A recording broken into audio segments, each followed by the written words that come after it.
ഇർഷദ് അഹമ്മദ് എന്നൊരു വ്യക്തി ഒരു ചോദ്യം ചോദിച്ചിട്ടുണ്ട്. അല്പം വ്യംഗ്യമായിട്ടുള്ള ചോദ്യമാണ്. അദ്ദേഹം ഈ ചോദ്യം ചോദിക്കാനുണ്ടായ കാരണം വേദമന്ത്രങ്ങളും വേദത്തിൻ്റെ കാര്യങ്ങളൊക്കെ ഞാൻ വിവരിച്ചപ്പോൾ അദ്ദേഹത്തിൻ്റെ മതഗ്രന്ഥമായിട്ടുള്ള ഖുർആൻ അത് എല്ലാ മുസ്ലിങ്ങളും പഠിക്കണം, അത് അങ്ങനെ ഒരു കണ്ടീഷൻ ഹിന്ദുക്കൾക്കില്ലല്ലോ. അപ്പം അയാളുടെ വ്യംഗ്യാർത്ഥം ഇതാണ്. ഇർഷദ് അഹമ്മദിൻ്റെ വ്യംഗ്യാർത്ഥം: നിങ്ങളിൽ എത്ര പേര് വേദം കണ്ടിട്ടുണ്ട്, എത്ര പേര് വേദം തൊട്ടിട്ടുണ്ട്, എത്ര പേർക്ക് അറിയാം വേദം എന്താണെന്ന്, എത്ര പേര് വേദത്തിൻ്റെ ഒരു വരിയെങ്കിലും വായിച്ചിട്ടുണ്ട്? ഇങ്ങനെയാണ് ഇർഷദ് അഹമ്മദിൻ്റെ ചോദ്യം. ഇർഷദ് അഹമ്മദിനോട് എനിക്ക് പറയാനുള്ളത്, ഒരു പുസ്തകമുള്ളവന് ആ പുസ്തകത്തിൻ്റെ ഒരു വരി വായിച്ചാലും മതി. 2000-ഓളം അടിസ്ഥാന ഗ്രന്ഥങ്ങളും 10,000-ഓളം വ്യാഖ്യാനങ്ങളും 1,00,000-ഓളം ഉപാഖ്യാനങ്ങളുമുള്ള ഹിന്ദുക്കൾക്ക് വേദം തന്നെ പഠിക്കണമെന്നൊരു നിർബന്ധമില്ല. നല്ല രീതിയിൽ എക്കണോമിക്സ് പഠിച്ചാലും അർത്ഥശാസ്ത്രത്തിൻ്റെ കീഴിൽ അത് വരിക. നല്ല രീതിയിൽ ആയുർവേദം പഠിച്ചാലും, അത് ഗവൺമെൻറ് കോളേജിൽ പഠിച്ചാലും പ്രൈവറ്റ് കോളേജിൽ പഠിച്ചാലും അത് അഥർവവേദത്തിൻ്റെ ഉപവേദമാണ് ആയുർവേദം. നല്ല രീതിയിൽ സംഗീതം പഠിച്ചാൽ അത് സാമവേദത്തിൻ്റെ ഉപവേദമാണ് ഗാന്ധർവവേദം എന്ന സംഗീതം. നല്ല രീതിയിൽ സിവിൽ എഞ്ചിനീയറിംഗ് പഠിച്ചാലും തച്ചുശാസ്ത്രം പഠിച്ചാലും അത് അഥർവവേദത്തിൻ്റെ തന്നെ രണ്ടാമത്തെ ഉപവേദമാണ് യഥാർത്ഥത്തിൽ തച്ചുശാസ്ത്രം, വാസ്തുവിദ്യ എന്ന് പറയുന്നത്. ഇനി സംസ്കൃത കോളേജിലോ അല്ലെങ്കിൽ മലയാളത്തിലോ ഗ്രാമർ പഠിച്ചാൽ ആ ഗ്രാമർ എന്ന് പറയുന്നത് വേദാംഗത്തിൻ്റെ ഭാഗമാണ്. 18 പുസ്തകങ്ങൾ വേദാംഗങ്ങളിലുള്ളതിൽ ഒരെണ്ണാണ് വ്യാകരണം എന്ന് പറയുന്നത്. ഭാഷാ ഉൽപ്പത്തി ലിംഗ്വിസ്റ്റിക് പഠിച്ചാലും അത് ഭാരതത്തിൻ്റെ തന്നെ ഭാഗം നിരുക്തമാണ്. നല്ല കവിതാ രചനാ രീതി സ്കൂളിൽ പഠിപ്പിക്കുന്നതൊക്കെ പിങ്കളാചാര്യൻ്റെ ചന്ദ്രശാസ്ത്രത്തിൻ്റെ ഭാഗമായിട്ടാണ്. ഒരു രാജ്യം ഭരിക്കുന്ന ധർമ്മശാസ്ത്രത്തിൻ്റെ അടിസ്ഥാനത്തിൽ വിവരിക്കാറുണ്ട്. അതുപോലെ തന്നെ ഏത് പൂജ യാഗകർമ്മങ്ങൾ നടക്കുന്നത് പഠിച്ചാലും മതിയത്.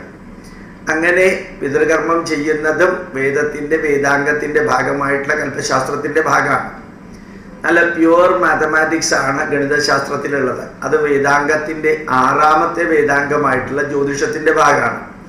പ്യുവർ അസ്ട്രോണമി പഠിച്ചാലും അത് വേദാംഗമായിട്ടുള്ള ജ്യോതിഷത്തിൻ്റെ തന്നെ കണ്ടിന്യൂവേഷനാണ്. അതുകൊണ്ട് ഒരു പുസ്തകമുള്ളവർക്ക് ഒരു പുസ്തകത്തിൻ്റെ ഒരു വരി വായിച്ചിട്ട് ഞങ്ങളിതെല്ലാം പഠിച്ചു എന്ന് പറയുന്ന ഇർഷദ് അഹമ്മദിനോട് ഒന്നേ പറയാനുള്ളൂ. ഇർഷദ് അഹമ്മദെ, ഒരു ചെറിയ ദ്വീപിലിരുന്നുകൊണ്ട് ഒരു മഹാഭൂഖണ്ഡത്തെ വിലയിരുത്താനായിട്ട് ശ്രമിക്കല്ലേ. പൊട്ടക്കിണറ്റിൻ്റെ അകത്തിരുന്നുകൊണ്ട് ഇതാണ് മഹാസാഗരം എന്ന് ധരിക്കുന്ന ഇർഷദ് അഹമ്മദിനെ പോലെയുള്ളവരുടെ അടുത്ത് ഉത്തരം പറയാൻ ഇത്രയേ ഉള്ളൂ. ഭാരതീയ പൈതൃകവും ഭാരതീയ സംസ്കാരവും ഭാരതീയ ഗ്രന്ഥങ്ങളും ഒരു മഹാസാഗരമാണ്. അതിനകത്തെ മഹാസാഗരം എത്ര പേര് കണ്ടിട്ടുണ്ട്, അതിലെ വെള്ളം എത്ര പേര് കുടിച്ചിട്ടുണ്ട്, അതിൽ കൂടെ ബോട്ടിൽ എത്ര പേര് പോകുന്നുണ്ട് എന്നൊക്കെ ചോദിക്കുന്നതിന് മുമ്പ് അവനവൻ ഇരിക്കുന്നത് ഒരു പൊട്ടക്കിണറ്റിലാണ് എന്നറിയണമെന്ന് മാത്രമല്ല, നിങ്ങളൊക്കെ പഠിക്കുന്ന പുസ്തകം ഇന്ത്യക്കാർക്ക് വേണ്ടിയിട്ടോ ഭാരതീയ പൈതൃകത്തിൻ്റെ അഗാധ തലത്തിൽ ജീവിതത്തിൻ്റെ യാഥാർത്ഥ്യം കണ്ടെത്തിയവർക്കോ വേണ്ടി എഴുതിയ പുസ്തകമല്ല. മരുഭൂമിയിൽ ജീവിക്കുന്നവർക്ക് വേണ്ടി എഴുതിയ പുസ്തകമാണ് നിങ്ങൾ വായിക്കുന്നത്. ആ മരുഭൂമിയും ആ ഒട്ടകവും ഒട്ടകത്തിൻ്റെ ചാണകവും അതുമാതിരിയുള്ള ജീവിതവും ഒക്കെ ആണ് ജീവിതം എന്ന് ദഹിച്ചവർക്ക് വേണ്ടിയിട്ട് എഴുതിയ പുസ്തകമാണ്. അവർക്കത് നല്ലതാണ്. ഈ രാഷ്ട്രത്തിൽ ജീവിക്കുന്നവർക്ക് ആയിരക്കണക്കിന് ഗ്രന്ഥങ്ങളുടെ കൂട്ടത്തിൽ വേണമെങ്കിൽ ഒരെണ്ണം വയ്ക്കാം. പക്ഷേ ഈ രാഷ്ട്രത്തിലെ ധർമാർത്ഥ കാമമോക്ഷങ്ങൾ ജീവിതത്തിൽ പകർത്താൻ വേണ്ടി പറഞ്ഞവർക്ക് എഴുതിയ പുസ്തകമല്ല നിങ്ങൾ വായിക്കുന്നത്. അത് 1300 വർഷങ്ങൾക്ക് മുമ്പ് എഴുതിയ പുസ്തകമാണെങ്കിലും 2000 വർഷങ്ങൾക്ക് മുമ്പ് എഴുതിയ പുസ്തകമാണെങ്കിലും അതൊക്കെ അതാത് രാജ്യത്തിലുള്ളവർക്ക് എഴുതിയതാണ്. ഭാരതത്തിൽ ജീവിക്കുന്ന നിങ്ങൾക്ക് നിങ്ങളെപ്പോലെയുള്ള സെമറ്റിക് മതങ്ങളിലൂടെ പോകുന്നവർക്കൊക്കെ എഴുതിയ ഗ്രന്ഥം അതാണ് എന്ന് പറയുന്നതിലൊന്നും തെറ്റൊന്നുമില്ല. പക്ഷെ അതാണ് എല്ലാം. ഞങ്ങളുടെ എല്ലാവരും ആ പുസ്തകം വായിച്ചിട്ടുണ്ട്. നിങ്ങളുടെ വേദം എത്ര പേര് വായിച്ചിട്ടുണ്ടെന്ന് ചോദിച്ചാൽ വേദം എന്ന ഒരു പുസ്തകമേ ഉള്ളൂവെങ്കിൽ എത്ര പേര് വായിച്ചിട്ടുണ്ടെന്ന ചോദ്യത്തിന് അർത്ഥമുണ്ട്. ഒരു പുസ്തകം അല്ല ഇർഷദ് അഹമ്മദെ. ആയിരക്കണക്കിന് പുസ്തകങ്ങളിലെ ഏത് ശാഖ പഠിച്ചാലും അത് പ്രത്യക്ഷമായിട്ടും പരോക്ഷമായിട്ടും വേദവുമായിട്ട് ബന്ധപ്പെട്ടതാണ്. അതുകൊണ്ട് തന്നെയാണ് ഭാരതീയർ പറയാറുള്ളത് എല്ലാ അറിവും വേദങ്ങളിലുണ്ടെന്ന്. വേദങ്ങളിലെ അറിവുകളുടെ ശാഖകളാണ് ഇന്ന് നമ്മൾ പഠിക്കുന്നതെല്ലാം. അത് താൻ വിശ്വസിച്ചാലും വിരോധമില്ല, വിശ്വസിച്ചില്ലേലും വിരോധമില്ല. അതൊക്കെ തൻ്റെ സ്വാതന്ത്ര്യം.